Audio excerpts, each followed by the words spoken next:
Today, at the Academy of Useless Ideas, we are diving into a fun journey with Gorlack as he shares the quirky history of numbers on his planet Mirabilim.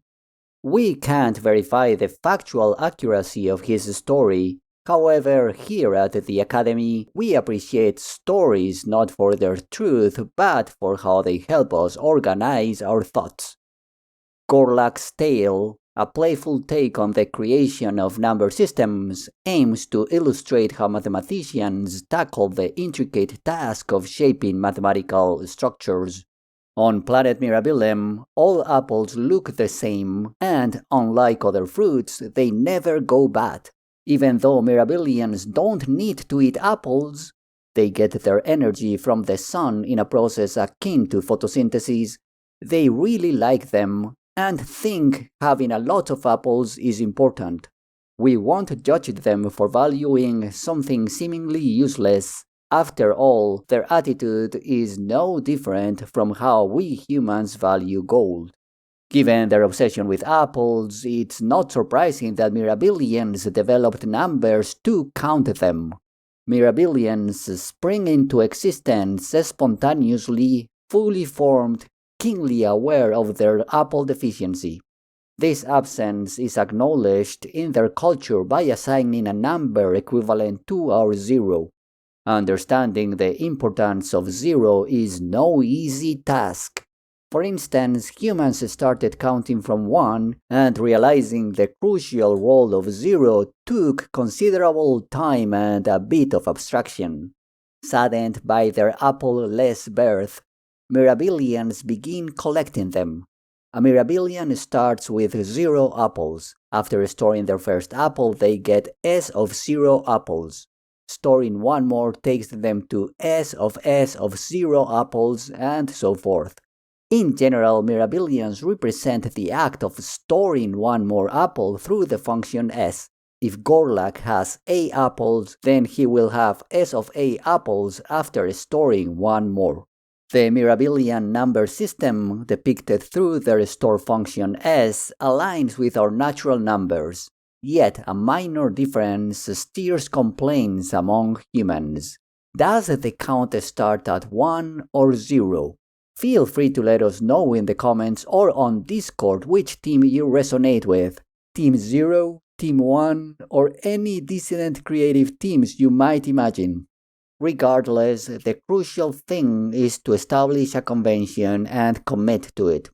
In the spirit of Gorlack's antics, the Academy of Useless Ideas declares natural numbers start from 0, symbolized by the distinctive blackboard N. Now that we've covered that point, let's dive into the description of natural numbers through the operation S, known as store for Mirabilians and successor for humans. The essence of the successor store operation is to illustrate how Mirabilians accumulate apples, or more abstractly, how we can generate all natural numbers.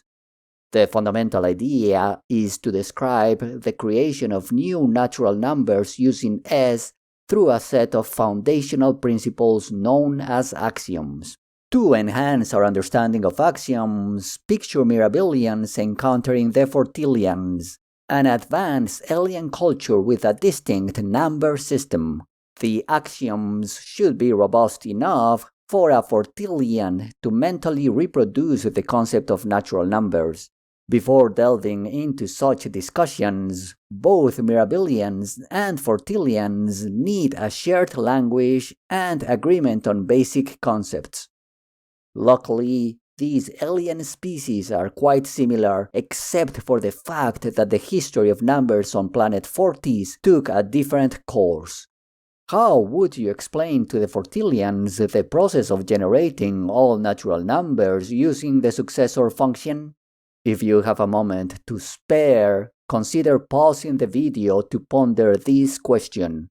If you are feeling adventurous, share your answers and reflections with us, either in the comments section or in our Discord server. And for those joining us on this intriguing journey, Buckle up as we explore how Gorlack elucidates the process of counting apples to his newfound Fortillian friend Kalrock. Gorlack tells Kalrock that natural numbers are organized in a set called n, with a special starting point called 0. He explains that to get other numbers, they use a function called s, which returns how many apples they have after storing 1. However, this explanation isn't enough for Kalrock because there could be many different sets n and functions s satisfying these rules. For example, Kalrock might think of a function s always returning 0, which would lead him to believe that there is only one natural number. Gorlack goes on to clarify that 0 doesn't follow any other number as its successor. From this, Kalrock concludes that there must be at least 2 natural numbers, 0 and the successor of 0. However, this initial rule doesn't ensure the presence of more than 2 elements. For instance, Kalrock might envision a scenario where the successor of 0 is the same as the successor of 0. Can you think of other mathematical structures that might be in Kalrock's mind? What axiom would you add to avoid those misunderstandings? Don't let us spoil all the fun for you. Pause the video, take your time to ponder, and share your thoughts. To unequivocally describe the natural numbers, Gorlack introduces another axiom. Each number must have a distinct successor. This compels Kalrock to acknowledge that through the continuous application of the successor function, one can generate an infinite set of natural numbers. Does this complete Gorlack's explanation? Are these 2 axioms adequate to characterize the natural numbers? Pause the video, reflect on this, and if you are up for it, share your insights with the rest of us. Armed with these 2 axioms, Kalrock's mental image should now encompass an infinite sequence of numbers beginning at 0. However, relying solely on these axioms doesn't eliminate the possibility of having natural numbers outside that infinite progression. For instance, Kalrock might conceive a number, let's call it alpha, completely unrelated to 0 and whose successor is itself. If you are in a contemplative mood, pause the video and take a moment to ponder how you would convey to Kalrock that these type of loops are not permissible. If you already know the answer or are just along for the ride, consider the following explanation presented by Gorlack. Gorlack now introduces the axiom of induction. In simple terms, for any set A of the natural numbers, if A contains 0, and for any natural number n, the presence of n in A implies that the successor of n is also in A, then A encompasses the entire set of natural numbers. The axiom of inductions hides its subtlety, prompting us to question why it eliminates the possibility of natural numbers outside from the successors of 0. If you grasp this nuance, congratulations! However, if it still eludes you, you are not alone.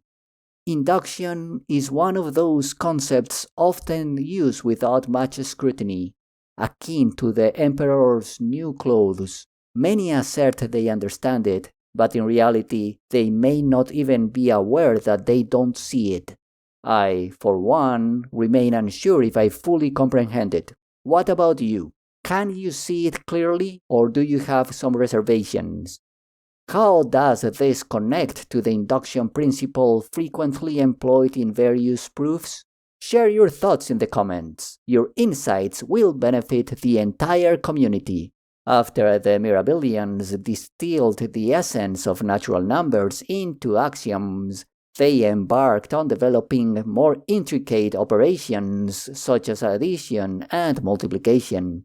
Surprisingly, they found that these operations could be defined using the successor function. The definitions exhibit recursion, meaning they are expressed in terms of themselves. For addition and multiplication, given two numbers a and b, the base cases are a plus 0 equals a and a times 0 equals 0. The recursive cases are defined as a plus the successor of b equals the successor of a plus b, and a times the successor of b equals a times b plus a. Addition and multiplication are so ingrained in our understanding that their properties appear self-evident. For instance, we naturally expect addition to commute, meaning that a plus b should be equal to b plus a. However, these properties are not straightforward from the definition. Mathematicians most rigorously prove each property as a logical consequence of the axioms to establish a solid foundation. This systematic approach ensures the correctness of mathematical statements. While intuition plays a role, its purpose is not to declare mathematical truths, but to guide the quest for truths. Given this, what statements about addition and multiplication would you attempt to prove? How would you approach the process of proving those statements? Up to this point, instead of using the simple term 2, we've represented it as the successor of the successor of 0. This is because we haven't explored numerals yet. It's crucial to understand that numerals function as names for numbers rather than being the numbers themselves. Additionally, the choice of numerals can influence the development of distinct algorithms. For example, an addition algorithm would vary depending on whether we choose Roman or Arabic numerals. Interestingly, Mirabilians with 10 fingers like us have embraced a numeral system akin to our decimal system, making discussions about numbers quite straightforward. So far, we have axiomatically outlined a mathematical structure representing natural numbers featuring a constant 0 and a successor function. Leveraging this structure, we've defined addition and multiplication. However, the harmony among the Mirabilians and their numerical operations was disrupted when they commenced borrowing apples from one another. Borrowing implies temporary ownership, and the borrowed apple must be repaid at some point. In response, the Mirabilians devised a system to keep track of their apples, distinguishing between two numbers, the first denoting the apples they possess, and the second signifying the apples they have borrowed. Being exceptionally astute, they quickly discerned that possessing 3 apples and owing 2 apples was equivalent to having 1 apple and owing none. In simpler terms, they realized that if one person's pairs of numbers representing the apples was 3, 2, and another person's pairs was 1 and 0, then for all practical purposes, both individuals had the same number of apples. They ingeniously devised a method to determine equivalence between 2 pairs of numbers. 2 pairs APAN and BPBN are equivalent if AP plus BN equals BP plus AN. The concept of considering 2 elements the same when they exhibit similar behavior proves to be highly valuable. Let's now distill this idea into what we call equivalence relationships. Such relationships possess 3 essential properties that mirror equality. They are reflexive, symmetric, and transitive. Given an equivalence relationship, we define the equivalence class of an element X as the subset of all elements related to X. Each element within an equivalence class is termed a representative. Equivalence classes effectively partition the original set, allowing us to organize elements that are essentially indistinguishable. Let's illustrate this idea with our current problem. The initial set comprises pairs of natural numbers denoted as n cross n. Each equivalence class represents a subset of numbers equivalent to a specific pair APAN under the given relationship. Notably, each equivalence class in this scenario includes an infinite number of pairs. Consider the equivalence class of 0, 4, for instance. It encompasses the pairs of the form A, 4 plus A, where A is any natural number.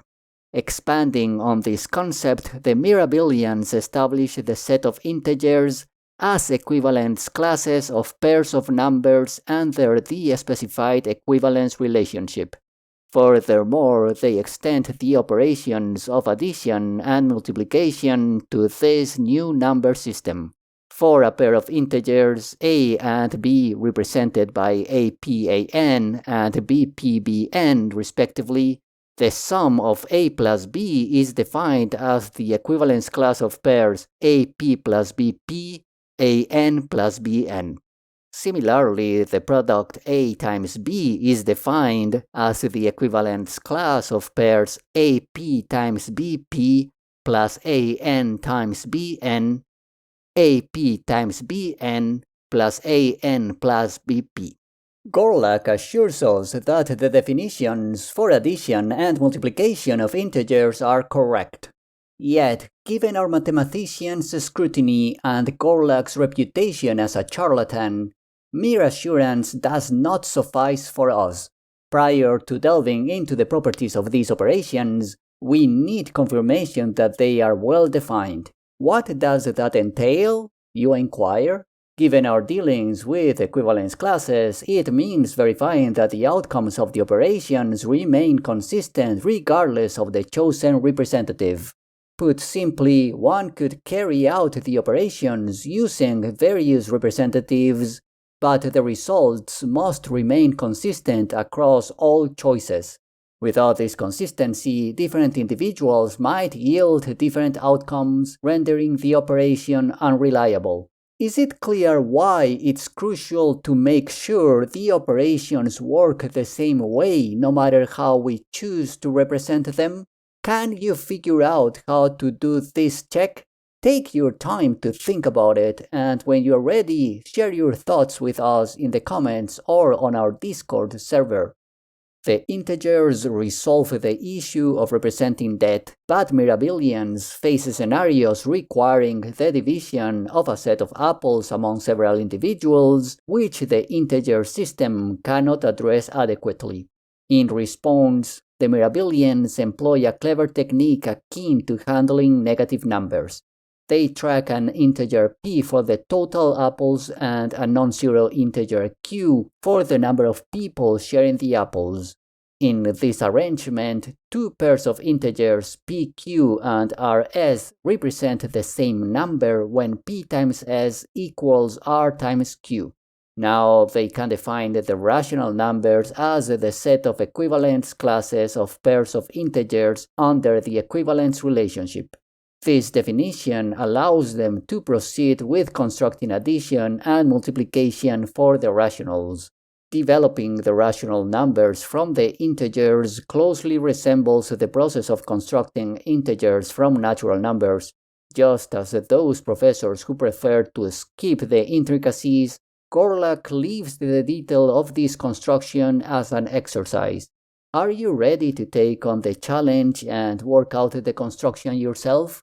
Perhaps you are confident in your ability to write it if needed, or maybe you'd rather seek it elsewhere. Regardless, we hope this brief exploration of history of numbers prompts you to contemplate the creative process involved in describing mathematical objects through axioms and constructing new mathematical entities from those axioms. Share your thoughts in the comment section, but don't leave just yet. As always, before we wrap up, we leave you with some thought-provoking questions as you eagerly await our next video.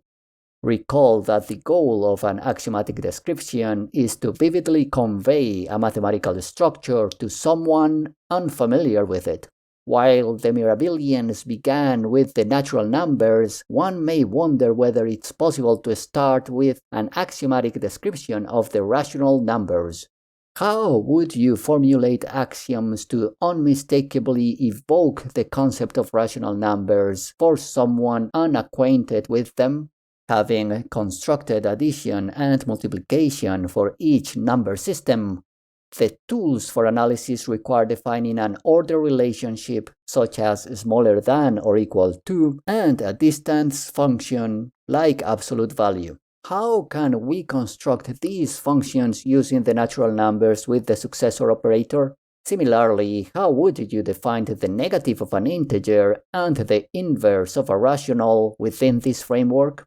Consider that the natural numbers with the successor operator were constructed axiomatically, whereas the subsequent number systems were built upon their predecessors to solve a specific problem, from counting apples with natural numbers to representing debts with integers and expressing fractions with rationals.